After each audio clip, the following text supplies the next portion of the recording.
La guerra del agua en Cochabamba tuvo una significación muy importante, no solamente porque esta victoria, producto de una rebelión popular contra la imposición de un modelo privatizador impulsada por el Banco Mundial y una sociedad absolutamente corrupta, una complicidad, diríamos, de los gobiernos de turno, posibilitó pues la misma. La guerra del agua yo creo que básicamente también significa el hecho de que hoy Bolivia vive un proceso muy importante y ante todo Evo Morales sea el primer presidente indígena en este continente.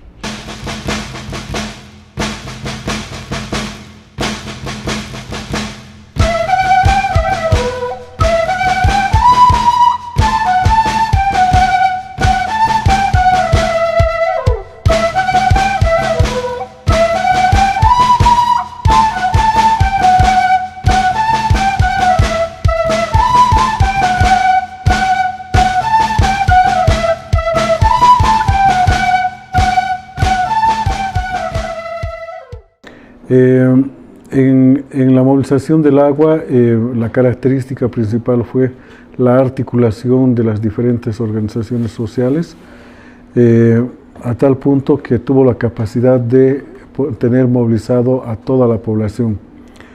A partir del año 2000, las diferentes organizaciones del país vieron que era posible la recuperación de los recursos naturales, de los hidrocarburos, era posible de que se podía parar el modelo neoliberal. Y fue desde Cochabamba que logramos sacar a una transnacional y logramos recuperar nuestras fuentes de agua, logramos recuperar la administración de nuestras aguas y logramos consolidar los usos y costumbres y consolidar lo que es la administración autogestionaria y lo que es la administración en base a las diferentes culturas que tenemos en nuestro país. Aplicación del modelo neoliberal que hacía que a través de una democracia representativa se tomaran decisiones, se realizaran contratos, se hicieran leyes en función de los intereses de los grupos que capturaban el poder político y que ostentaban el poder económico en nuestro país. Entonces, la larga lucha de las organizaciones sociales tradicionales como la de los sindicatos, sumadas a las acciones, a las actividades, a la tradición de algunas otras organizaciones sociales que se vienen a denominar después movimientos sociales, confluyen para empezar a observar un tema que era sensible para todos y era el tema del agua. En ese momento había una ley de servicios básicos y esa ley particularmente estaba estableciendo en términos generales la privatización del servicio de agua potable. El primer desafío fue conseguir el contrato porque era muy difícil, nadie lo tenía, nadie sabía el contrato de concesión con la transnacional Aguas del Tunari, ¿no? En ese momento pues había muchas dudas sobre realmente qué contenía este contrato y bueno, el momento que se lo logró obtener, se conformaron algunos grupos de trabajo para analizarlo en diferentes aspectos, ¿no? Y por otro lado, surge un profundo cuestionamiento en el fondo a la democracia representativa. Entonces, la gente que en realidad empieza a pelear porque se establezca una nueva ley de servicios básicos, pero además porque los contratos tengan la posibilidad de ser públicos antes de que se pudieran suscribir, porque otra cosa que hay que poner así también muy clara era que en el periodo oscuro del neoliberalismo, la transparencia era algo que se utilizaba solamente como eslogan. Los contratos estaban guardados con la mayor rigurosidad. Entonces la gente no podía acceder. Y si logramos acceder a conocer el texto y el alcance de los contratos, fue porque se hizo unos esfuerzos increíbles para tener esa información. ¿Qué significa? Que ha habido como un cuestionamiento muy fuerte a esos procesos capitalizadores y también al neoliberalismo. Entonces, luego se empiezan a plantear mucho en países latinoamericanos sobre todo, las políticas de privatización y las condiciones que las empresas privatizadoras emplean, sobre todo y con presiones en los gobiernos, y tiene que ver con ese tema de la ley. Normalmente, para abrir espacio los gobiernos para la privatización en sus países, lo que hacen es primero cambiar las leyes y también empezar, digamos, se podría decir, regularse a los condicionamientos, ¿no?, para los préstamos, para que puedan venir las empresas para supuestamente invertir en países como los nuestros.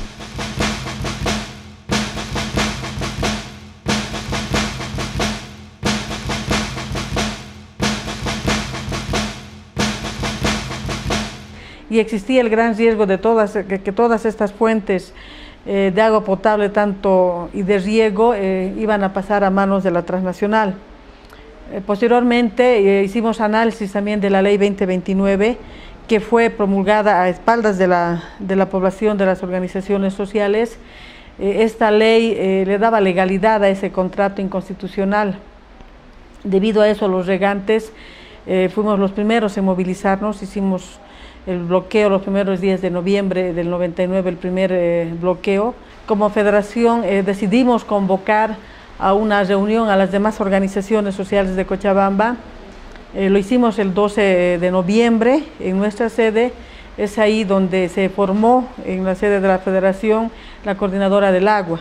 La Coordinadora es un movimiento social surgido como respuesta a través de la pérdida de la credibilidad de las instituciones civiles tradicionales y los partidos políticos. La Coordinadora es el espacio donde la gente delibera, es decir, opina, discute, decide y ejecuta las acciones a seguir. Si el gobierno no quiere que Aguas del Tunari se vaya, el pueblo tiene que sacar Aguas del Tunari, compañeros. La privatización del agua en Bolivia significó ante todo que el neoliberalismo, el capitalismo, esta política absolutamente ciega y criminal de las transnacionales y del Banco Mundial lleguen a afectar de manera muy grave la vida cotidiana de la gente.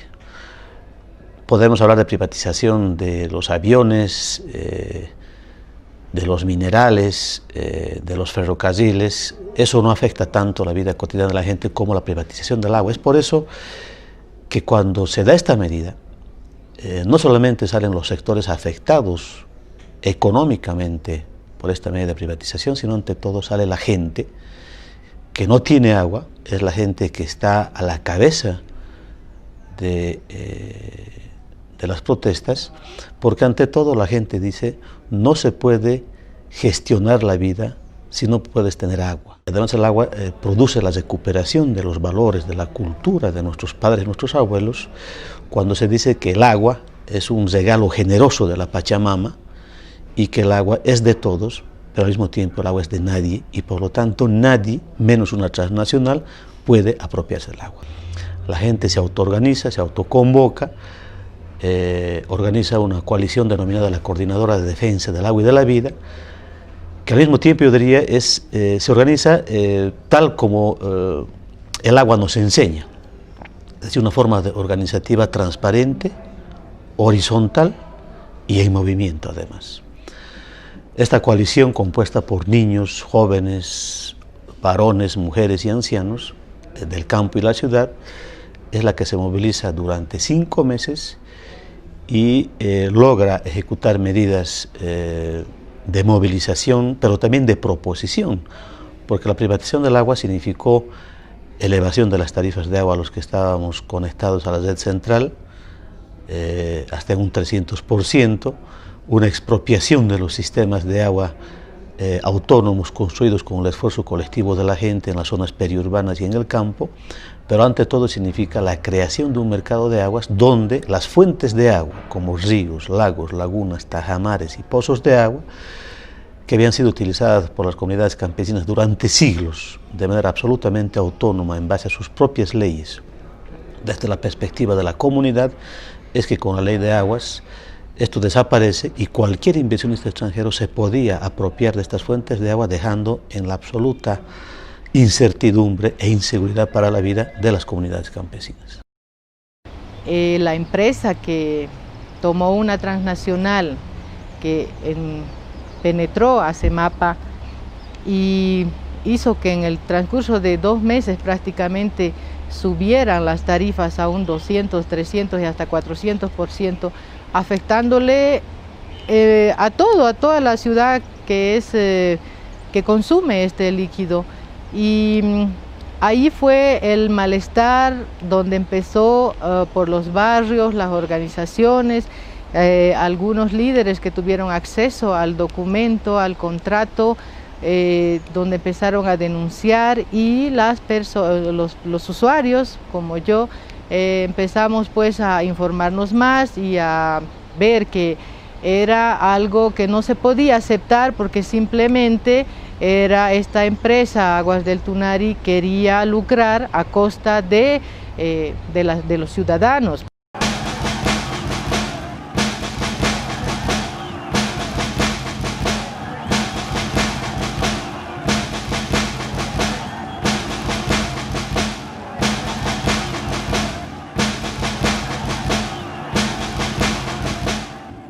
Años antes de la guerra del agua ya veíamos que el próximo paso era la privatización del agua.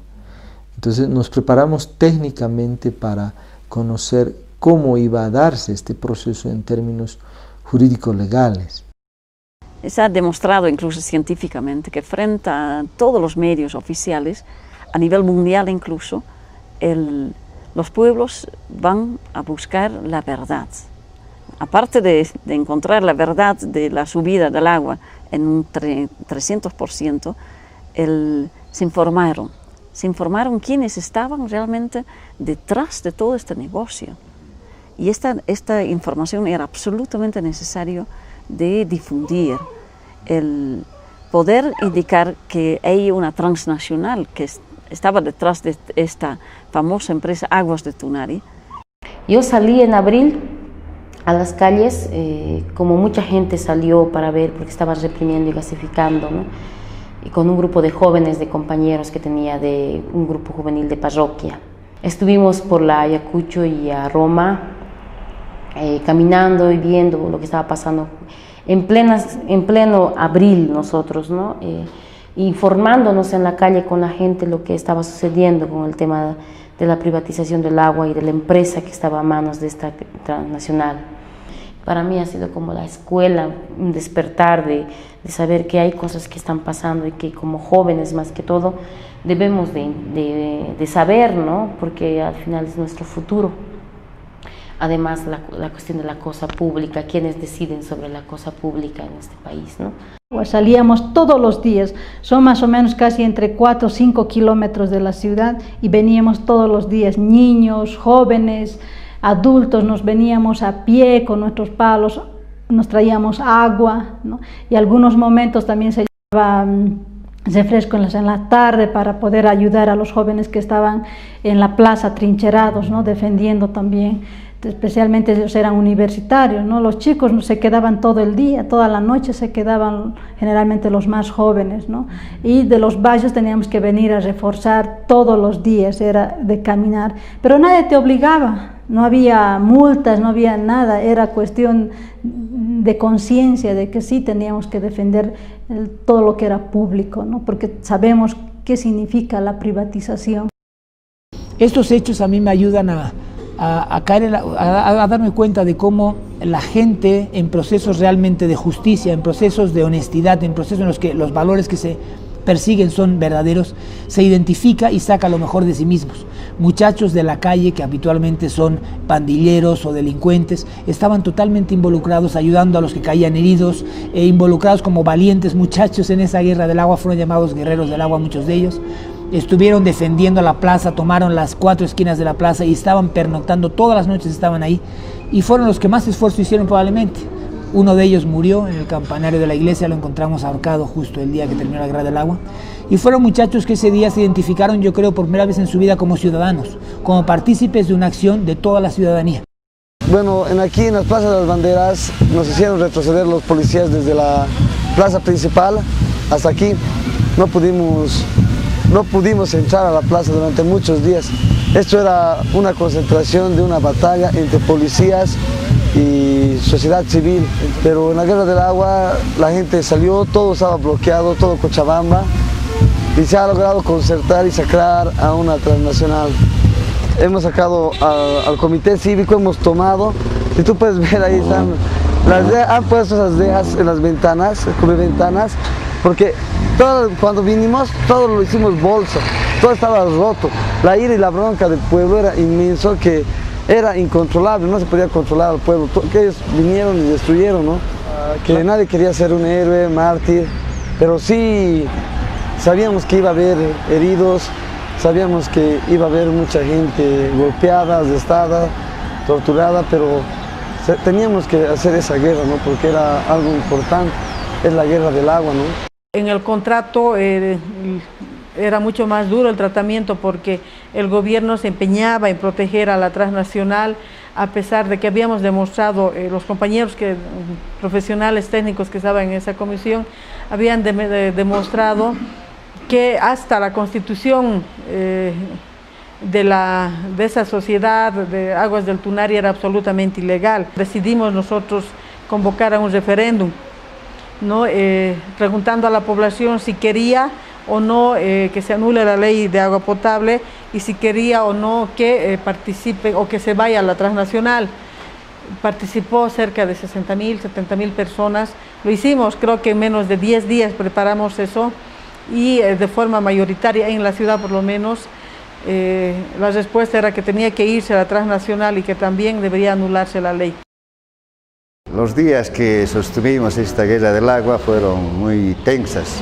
Por consiguiente, la policía y los ejércitos de represión pretendían siempre anular a los principales dirigentes, en este caso a Óscar Rivera y Omar Fernández, quienes conducían todo este movimiento. Tuve el compromiso de estar a sus lados de ellos y llevarlos en mi auto, a lugares donde estén escondidos por lo menos en la noche. En la noche dormían en diferentes lugares, dormían en mi casa, dormían en otra casa de amigos, en diferentes lugares a fin de despistar a la policía y de esta manera guardar su integridad física de ellos porque eran los principales actores de llevar adelante esta movilización. Fue muy duro, pero también muy interesante y creo que unió mucho a la ciudadanía de Cochabamba, ¿no? Porque tanto los sectores, digamos, populares como los sectores medios de la ciudad se unieron para echar y recuperar el control del agua, ¿no? Que tenía aquella multinacional, las aguas del Tunari. El papel que jugó entonces la Iglesia fue un poco de mediar, de unir las partes, de facilitar el diálogo entre los sectores sociales y el gobierno. Es muy difícil guardar un equilibrio, sobre todo en ciertas situaciones, donde ese equilibrio que te piden no lo puedes guardar porque de alguna manera tienes que ponerte de parte donde piensas que está la verdad, ¿no? Donde piensas que tienes que hacer el acto de justicia y donde tienes que denunciar ciertas situaciones, ¿no? Entonces, cuando haces una denuncia, lógicamente te parcializas. Y si nosotros nos parcializamos en algún momento, que yo creo que sí, sinceramente, creo que fue con la población, ¿no? Que era la que estaba sufriendo los malos manejos de esta situación por parte del gobierno y por parte mismo de la empresa de Aguas del Tunari, ¿no? La Compañía de Jesús, donde aquí hemos velado al compañero Víctor Hugo Daza, ¿no? Ese templo es muy especial porque el día 11 de abril nosotros entramos aquí adentro dentro del templo para protegernos de la policía militar, ¿no? Porque vinieron los policías y nos estaban cercando por todo lado. Nos abrieron las puertas, el templo, aquí hemos dormido todos los guerreros del agua, todo esto, aquí hemos dormido y la policía venía aquí afuera y nos amenazaba. Hemos entrado a este templo, que es el templo de la Compañía de Jesús, y hemos velado aquí adentro a Richard Ledesma. ¿Puedes pasar? En Nayá hemos velado a Víctor Hugo Daza, justamente en Nayá.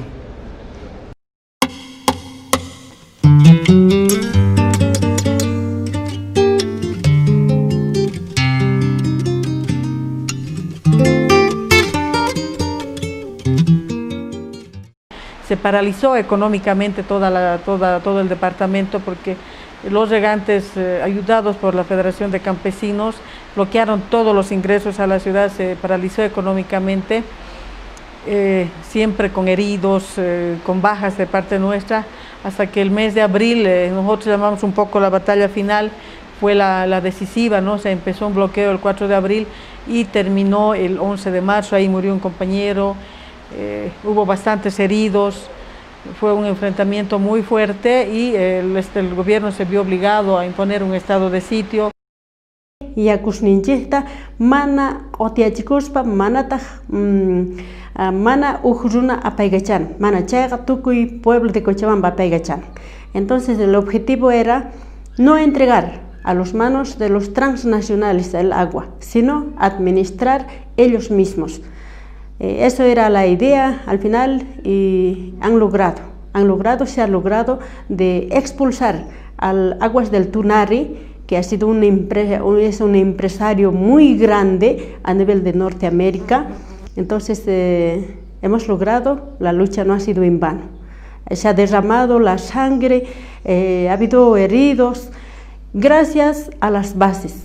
Las bases lo que se han levantado y ha sido una fuerza muy grande gracias a la lucha del pueblo que agua en Cochabamba no se ha privatizado. Resaltar también la participación de los movimientos sociales que, como dije anteriormente, no estaban organizados, ¿no?, como una estructura fuerte en esos años, pero salieron también en manifestación al sector de los cocaleros y toda la clase obrera, campesina, sindical, ¿no?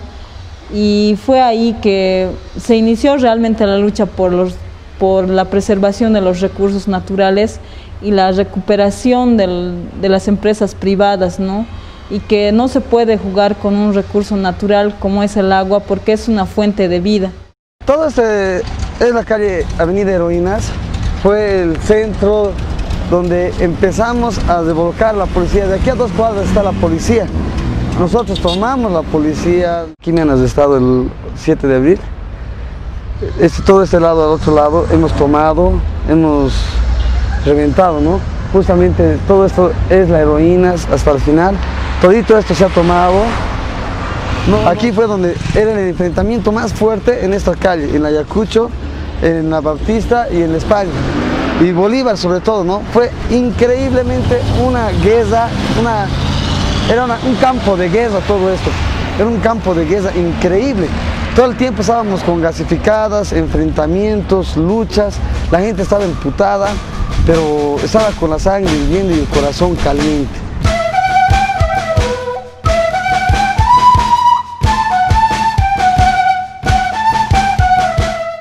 La respuesta del gobierno fue la respuesta que dan todos los gobiernos que han estado siendo cómplices de las políticas neoliberales, y frente a la protesta social, una legitimidad absoluta en la protesta social es que saca el ejército y la policía a título de que el país debe preservar la imagen para las inversiones extranjeras y ante todo debe garantizar la seguridad jurídica de estas compañías para posibilitar estas inversiones. En esta revuelta popular mueren 5 compañeros, más de 400 heridos de bala, muchísimos detenidos y finalmente es la resistencia popular, la presión popular que durante 8 días últimos en la denominada batalla final por el agua y por la vida en abril del año 2000 es que establece durante 8 días, reitero, una especie de autogobierno donde la única instancia, el único espacio que gobernaba esta región de más de 2 millones de habitantes eran las asambleas populares, era el cabildo donde existían más de 100.000 personas en la plaza principal y era la única autoridad. Habían desaparecido toda aquella autoridad legalmente establecida como la gobernación, la alcaldía, los partidos políticos. No había ningún tipo de organización partidaria, institucional o civil tradicional, sino que era el pueblo organizado en torno a la Coordinadora del Agua la que tomaba las decisiones y fijaba el rumbo del conflicto. Esto asustó mucho al gobierno.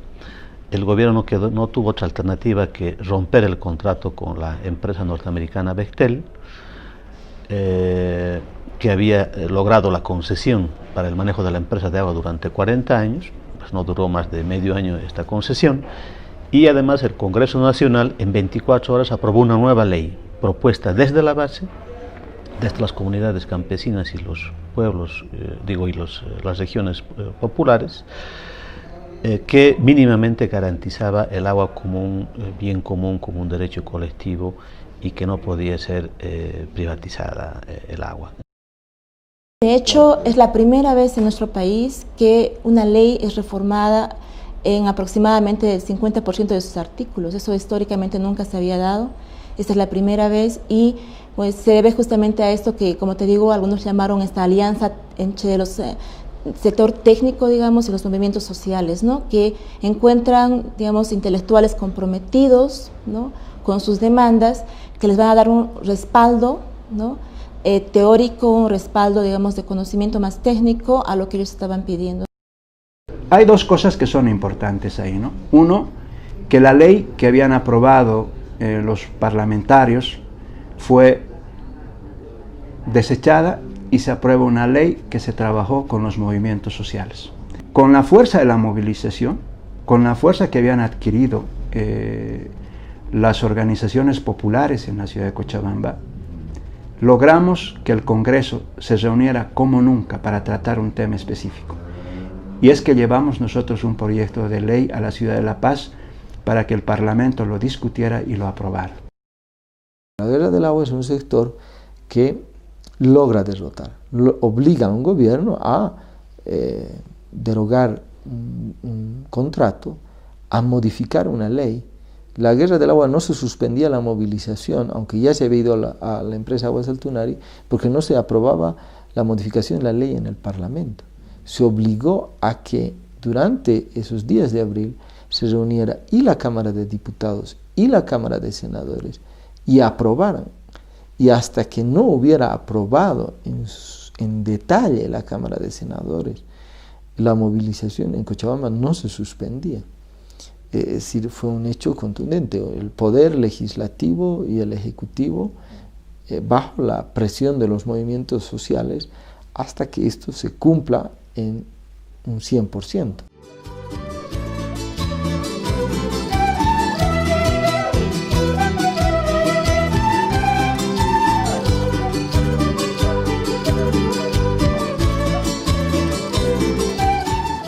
Es que después de la guerra del agua y que se ha generado un espacio, ha sido como el inicio de varias luchas en Cochabamba.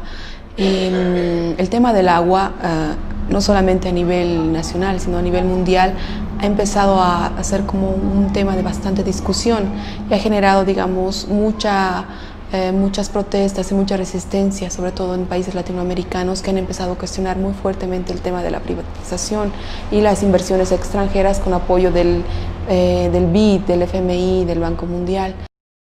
O sea, en el mundo había y hay toda una corriente de privatización de los servicios básicos, ¿no? Especialmente de los recursos naturales, ¿no? Toda una corriente, y que de repente en un departamento, en un lugarcito tan chiquitito como Cochabamba, en comparación del mundo, gente humilde se rebele contra la privatización, yo creo que es un hito que se ha marcado a nivel mundial. Bueno, en la guerra del agua es por primera vez, diría yo, en mucho tiempo ha habido esa unidad entre el campo y la ciudad. Desde ese punto de vista marca una experiencia también, ¿no? No simplemente una lucha de clase, ¿no? Sino una lucha más profundo, diría yo, más profundo, ¿no? Una lucha de clase se da en los sectores laborales, ¿no? Pero en la guerra del agua no ha sido así, sino mucho más allá todavía, esa unidad que se ha marcado. Y al cabo de sus 17, 18 años de democracia, hubo un hecho como fue el agua, que movió el piso, destrozó toda la estructura en la cual estaba sostenida esa democracia en el país. Digo que fue un hito porque desde entonces se quebró algo sustancial en esa democracia y desde el año 2000 hasta hoy ha habido un proceso de caída en vertical de ese sistema de democracia, de esos líderes, de esos poderes económicos que estaban detrás de esa democracia, y ha permitido entrar en un proceso nuevo, este proceso en el que nos encontramos ahora, entrar en un proceso de constituyente, de asamblea constituyente, un gobierno presidido por un indígena, sin una formación universitaria, que no responde en absoluto a los modelos que siempre habíamos tenido en el país, en las presidencias, y un hombre además que había participado activamente en ese proceso de cuestionamiento y destrucción de aquel sistema democrático que teníamos. Creo que, bueno, estoy seguro que sin Guerra del Agua hoy no habría presidente Evo Morales y no habría este nuevo gobierno, ni habría constituyente, ni la situación en la que nos encontramos. De lograr la primera victoria contra el modelo económico neoliberal.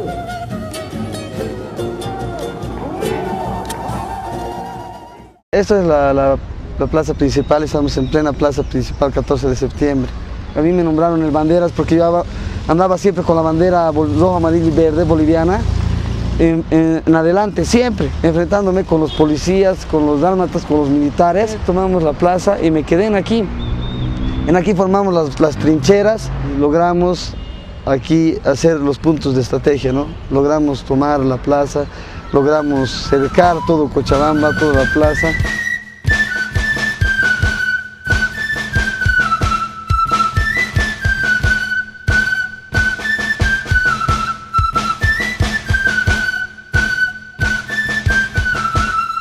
La Guerra del Agua fue donde se perdió el miedo a todo, ¿no? Y se recuperó la dignidad, la voz, la palabra, todo en las calles, ¿no? Eso ha marcado para que también la gente empiece a cuestionar y a un poco organizarse más de alguna manera para decidir sobre sus recursos naturales, ¿no? La Guerra del Agua muestra de que es terriblemente difícil enfrentarse a una transnacional que quiere privatizar el servicio del agua potable, más cuando cuenta con la complicidad del gobierno, pero es aún mucho más difícil organizar una empresa de carácter social, eficiente, capaz de llevar el agua a toda la población. Sin embargo, siempre hay empresas que quieren lucrar con esta necesidad y no es justo, no es correcto. Y si en algún caso, en algún país se da nuevamente o se repite el caso de Cochabamba, de Bolivia, pues no tengan temor, están con la verdad, porque el agua no se puede vender. El agua es un recurso, un requisito indispensable de vida y que tampoco podría ser gratis, pero que se pague un precio justo, como todo lo que se paga en la vida, que se pague su precio justo. Se ha logrado una mayor conciencia en la gente de la importancia de esto, de la importancia de preservar el agua como un recurso común al cual todos tenemos derecho y que debe ser garantizado, digamos, por el Estado, ¿no? Eso es un elemento que para mí, digamos, es un gran avance de esta lucha. Ha tenido un peso y sigue teniendo un peso, porque es como un ejemplo, es para decir otro mundo, otro planeta es posible, que la gente no quiere que los servicios públicos como el agua, la luz, el teléfono, es decir, servicios que sirvan a la gente, no deben ser privatizados. Entonces Cochabamba dio un ejemplo y su impacto es grande. Ahí en Europa, cuántas veces se ve las imágenes, se recuerda lo que fue aquel hecho histórico, por más que hoy tiene muchos problemas, muchos conflictos, contradicciones, pero ahí está el hecho y debemos seguir difundiendo como este video justamente. Yo creo que esto ha tenido, yo diría, dos efectos muy importantes, hasta tres diríamos, en el mundo, en los pueblos del mundo. Primero, que esta lucha ha servido como una lucha de inspiración para mostrar a todos los pueblos empobrecidos, pequeños, pero muy dignos como el nuestro, de que no hay invencibles, de que esos poderes transnacionales, esos gobiernos de derecha, esos organismos financieros internacionales que son los operadores de este modelo, que ese ejército y esa policía represora a órdenes de la gran capital y de los gobiernos pueden ser vencidos con la fuerza y la dignidad de la gente. Los pueblos hemos entendido de que la única forma de enfrentarnos al capital transnacional, la única forma de derrotar las políticas imperialistas y la única forma de transformar nuestras condiciones de vida y transformar el mundo es desarrollar nuevas formas organizativas horizontales, transparentes y participativas.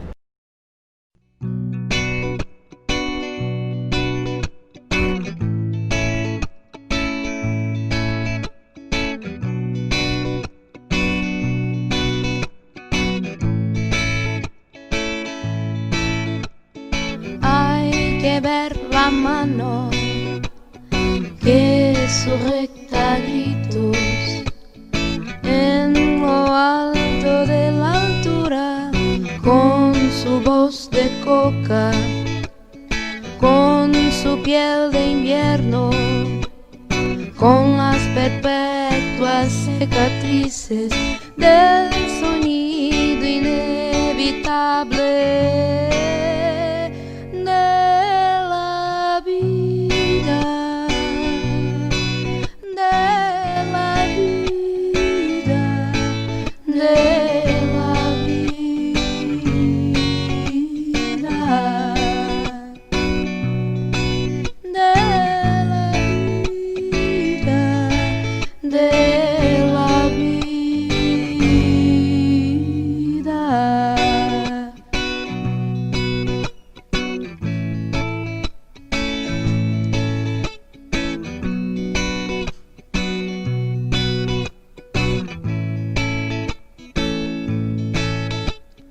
Hay que ver al niño trepando en las naranjas, disparando la memoria, la más presente memoria, la que finge sus cadáveres, el murmullo de la tierra.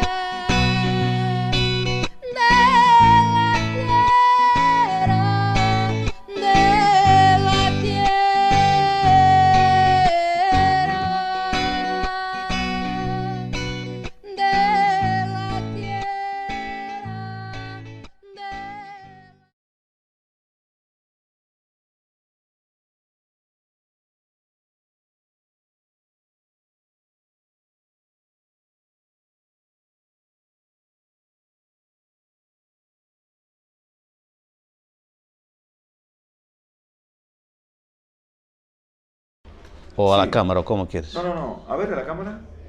No, a ver a mí. Está bien. No, a mí a la cámara. Como ya. Mejor a mí, 80% y 20%. Ya, pues. Vamos. Ya. Bueno, la guerra del agua en Cochabamba tuvo una significación muy importante, no solamente porque esta...